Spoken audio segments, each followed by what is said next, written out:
Today we're changing caliper and caliper hose for this Chevy.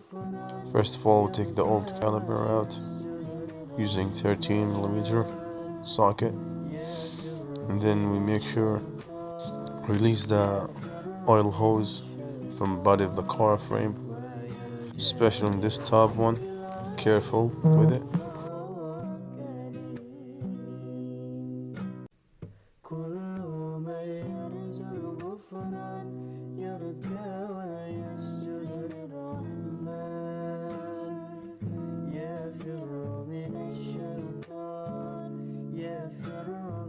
And then we put the new one,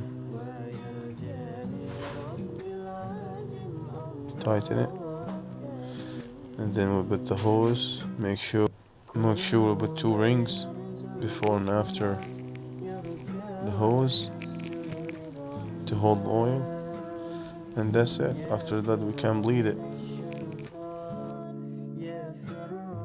Thanks for watching. See you next time.